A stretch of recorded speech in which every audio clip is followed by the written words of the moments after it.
उभे राहावे।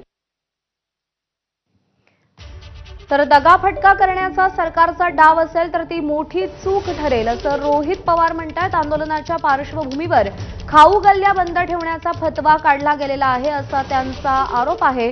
आंदोलकांना मूलभूत सुविधा पुरेशा दिलेल्या नाहीत, पिण्याचं पाणी, स्वच्छतागृह यांची सुविधा सरकारने दिलेली नाही असं रोहित पवार म्हणालेले आहेत। दगाफटका करण्याचा सरकारचा डाव असेल तर ती मोठी चूक ठरेल असं रोहित पवार म्हणतात।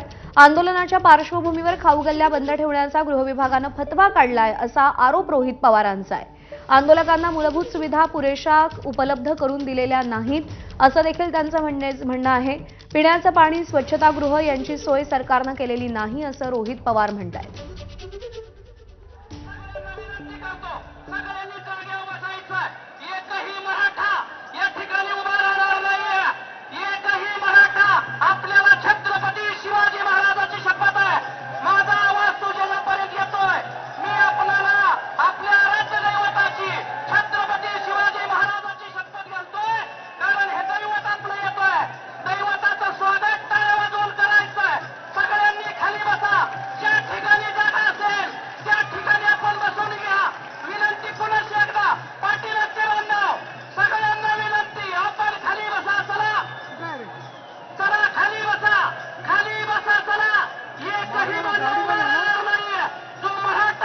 अक्षय भाटकर आपले प्रतिनिधी आपल्याला अधिक अपडेट देतील। अक्षय, एकीकडे लाऊडस्पीकरवरून सूचना दिल्या जात आहेत, गर्दी प्रचंड आहे, कुठवर पोहोचलाय ताफा, किती वेळ लागेल जरांगेंना आझाद मैदानात पोहोचण्यासाठी?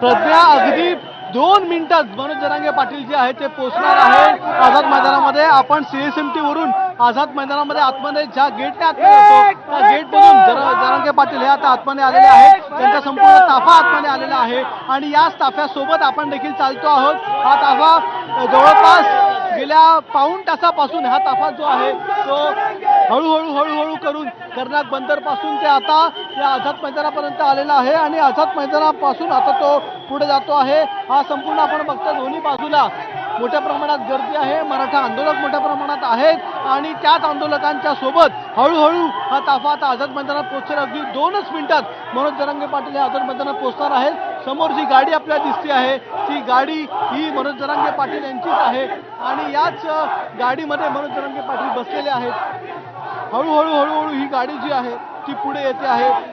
संपूर्ण आतमध्ये आपण पाहतो हळूहळू सगळे आंदोलक जे आहेत ते आता पुढे सरकत आहेत आणि याच आंदोलकांच्या मधून मनोज जरांगे पाटील जे आहे त्यांची गाडी इथून पुढे सरकताना आपल्याला दिसून येते आहे। अजूनही मनोज जरांगे पाटील हे झोपलेले आहेत तिथे, अजूनही मनोज जरांगे पाटील हे आराम करतात, विश्राम करत आहेत आणि आता ते पोहोचलेले आहेत या आझाद मैदानामध्ये आणि या आझाद मैदानामध्ये उतरल्याच्या नंतर ते भाषण करतील, संबोधन करणार आहेत सगळ्यांना आणि नेमकं काय बोलतात हे बघणं महत्त्वाचं आहे। पोलीस या सगळ्यांना आता हळूहळू पुढे सरकवत आहेत, गर्दी प्रचंड आहे।